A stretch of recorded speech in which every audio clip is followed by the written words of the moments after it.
Hey YouTube, how's it going? Kevin Cleary here with a knife video, and today we have the CRKT Directive.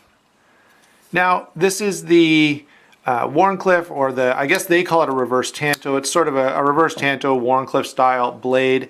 There is a drop point version of this knife, and this is one of the knives I was interested in that I mentioned in the interesting knives from SHOT Show video.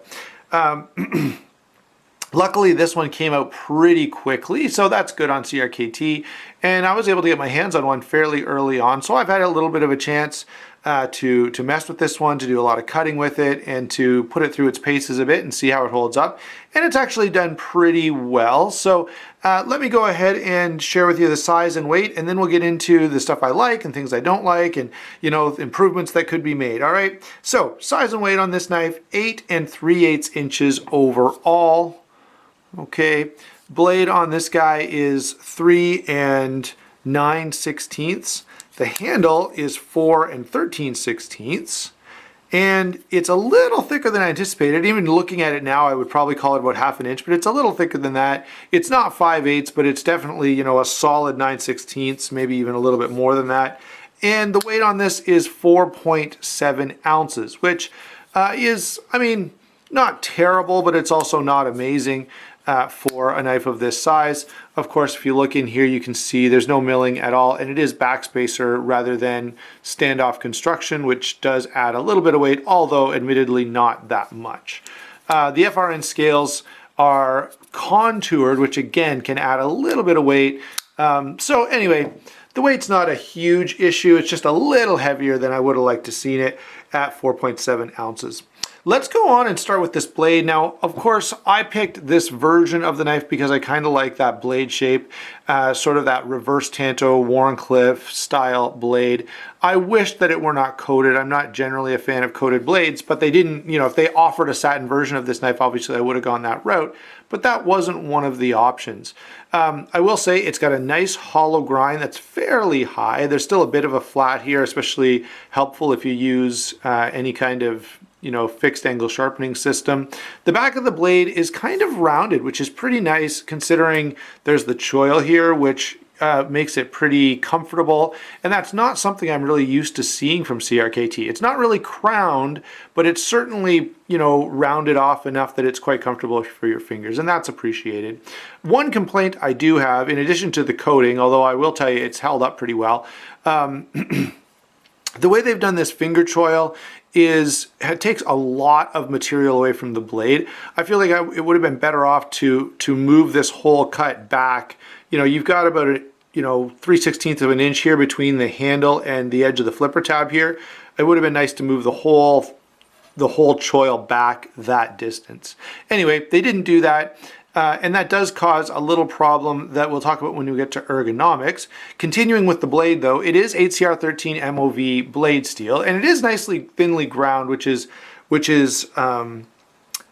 appreciated. And let me say the coating held up as well, better than, let's see if I can show you here. It's actually held up pretty well. See, there's a bit of wear there right behind the edge, and I did a bunch of cardboard cutting, and I even got a bunch of, one of the things that tends to mess up a coating is batoning, and this is not a knife to baton with, but I did get a bunch of wood that was sort of, the size you might split down for some really fine kindling, where I could just kind of push the knife through, and I pushed the knife through a bunch of material thinking that would see how the coating would hold up, and you can see that it's pretty good. Okay, actually, when I wipe this off before doing the review, you can't really tell. You can maybe see a little bit of sliding here, just where it's been slid through material, either the cardboard or the, I did cut a bunch of cardboard as well, in case I didn't say that. Anyway, so yeah, the coating has held up pretty well, and in fact, the edge has held up pretty well. A number of times while I was doing that testing, I kept thinking to myself, well, after this job, the edge will probably be pretty dull. And it held up really well. So, I mean, it's still 8CR13 MOV, but I can't really complain about edge retention for the steel and for the price point. Now, I can complain about the coating looking a little cheap, because I think, in pictures it doesn't look, but it really looks like, something that was just done with a spray paint can, which does detract a little bit from the knife. All right, but otherwise it has held up really, really nicely, and I can't really complain too much about any of the blade function or design, with the exception of the placement of that finger choil, shortening that blade length up quite a bit. Now, let's go ahead and talk about lockup and deployment. There we have a little more to complain about. This knife is a knife that it will, you really have to give it some thought to get it to, there you go. See, with my left hand, I can fail pretty easily to deploy this knife 2 in a row. With my right hand, I can always get it to deploy no problem. It sort of reminds me of a hinderer, which is, kind of sad that a very cheap knife and its poor action reminds me of one of the older generation hinderers. My newer, my Gen 4, my Warney is pretty smooth, and so because of the smoothness, it actually flips pretty nicely. And I've got to say, on the hinderer, there's a trade-off being made there between the flipper and the thumb studs. And it does deploy really well with the thumb studs, better than the flipper, which is why the flipper delete is so popular on that model. Anyway, back to this knife. You can get it to flip out a little better than this if you loosen off the pivot, but this is as loose as the pivot can be without any blade play. If I move this even a little tiny fraction of an inch, it introduces some blade play, which I just cannot tolerate. I'd rather have a knife that is a little tough to deploy, but very solid in the blade, than a knife that deploys easily, but has some blade play. I cannot, blade play really does drive me crazy. I can't stand it. That's the story on the action. It's just not amazing. And if you take a close look in here, hold on, there you go. You can see that those washers are really, really small, so that you only have a small area, which means you have to pinch down harder.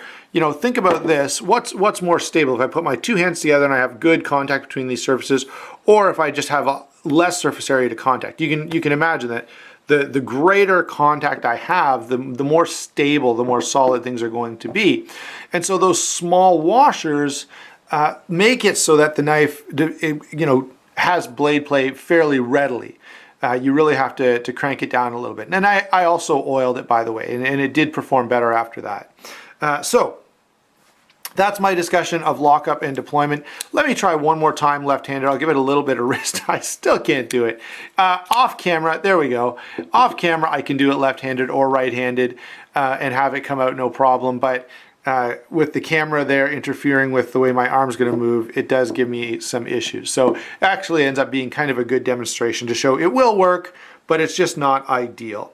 Other than that, it is a liner lock, a nice comfortable liner lock to disengage.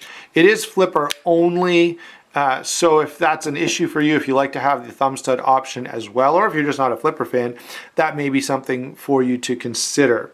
Let's move on now to the handle. It is a molded FRN handle over stainless steel liners, and it's pretty comfortable in the standard grip, okay? The jimping is pretty much useless. It doesn't really do anything meaningful other than provide a look. Now, the weird thing is the jimping on this end of the knife that you might use if you were going to use it in a reverse grip like that. I'm trying to get the whole knife and my hand in the picture. There we go. In a reverse grip, this jimping is actually pretty grippy. So if they just stuck to this same jimping profile and carried it over to the back of the blade, they would have been fine. But for some reason, they've rounded this off and made it a little bigger, so it's not nearly as good. The big complaint I've got about the ergonomics on this knife is this finger choil. Now, you can see how the blade grind extends all the way back here to the flipper, okay? That's great.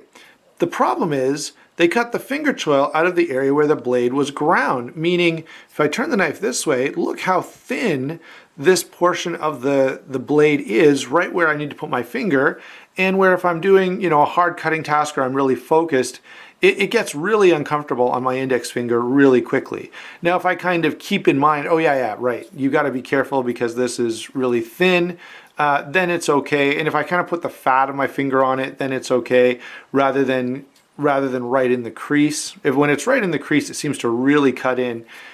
So yeah, that finger choil is really annoying. I bought the knife because I really like a front choil like that, and I really like the overall look of this knife.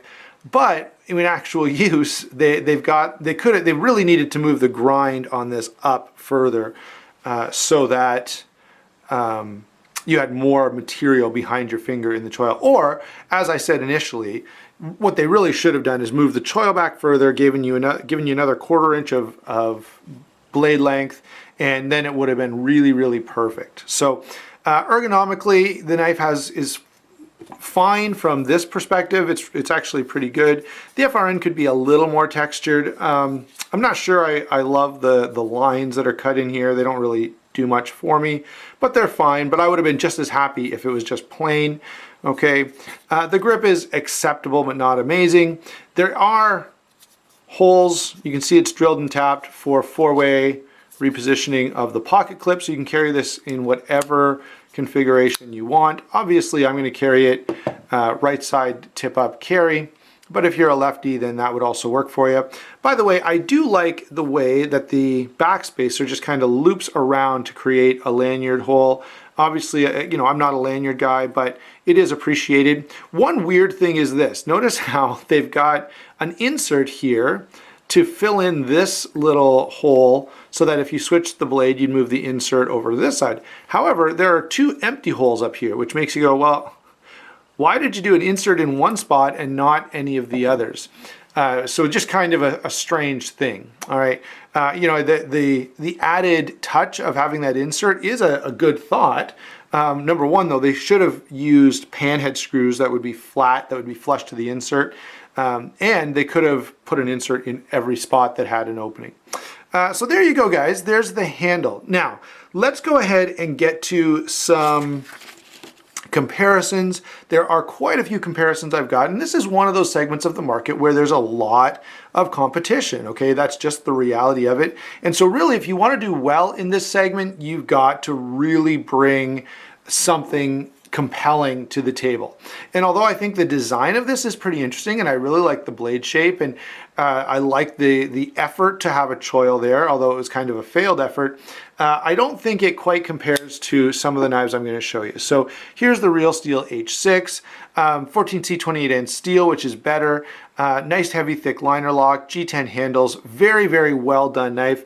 And you know, I think companies need to consider what they're up against.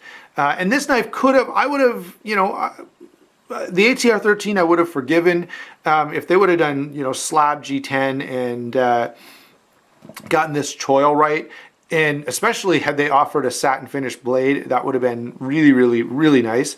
But anyway, so there is one good comparison, the Real Steel H6, and Real Steel does a great job. Now, by the way, the Real Steel might be a little more costly, but not much. Another knife that again comes in at a very, very close price point and is fairly well built with some minor issues as well, but this is the Rake Knives P105Q, recently reviewed, liner lock G10. Now this one has a bearing and so flips really, really nicely compared to this one, which doesn't flip well at all. I do have another knife here for you, and this one has a little bit of a story to go with it, but I thought since it has that cheap coating on the black blade, I'd bring it in. This is the Charade SCH503. And these are, you know, these are knives that Charade came out with. They have, I think this is called the Sherlock system. They were out last year, and I will review this one coming up here, but these are a little overpriced, I think. I found this one on Amazon, and I was just getting ready to make a video telling you guys about a deal alert because these were really, really on for a good price. Well, I bought one, and by the time I went home for lunch and came back, they'd raised the price. So I don't know if it was, you know, an oversight on somebody's part or whatever the case was, but anyway, the deal went away as fast as it came. So yeah, but this would be, I would say, a comparable knife, comparable in cost, comparable in construction, and of course they both have that less than stellar black coating. Hard to talk about budget knives a whole lot without at least bringing up Gonzo 440C on this one. This is, of course, one of the nicer Gonzos. And one of the issues you're going to get with this is my experience has been Gonzos are not always super reliable for the kind of fit and finish. And finally, sort of the king of the budget liner lock world, the Rat Model 1. And this is the D2 Rat 1, but these can be had for, well, I haven't seen one at the price I got that these were at originally, but when they first came out, they were at KnifeWorks for like $32, which is a phenomenal deal. They have since gone up in price, or I don't know if they've gone up or just everywhere else that's offered them has had a higher price. But even without the D2 steel, the Rat Model 1 is just a standard knife in this price range, and it's really the knife that you've got to try and compete with if you're going to come and offer a budget folder made in China with, you know, HCR13 steel. You've got this knife and maybe the Spyderco Tenacious, though I'm not a huge fan of the Tenacious these days, but both are pretty standard and pretty well done. So you've, as I say, you've really got to bring your A game when you put a knife out in sort of this segment of the market.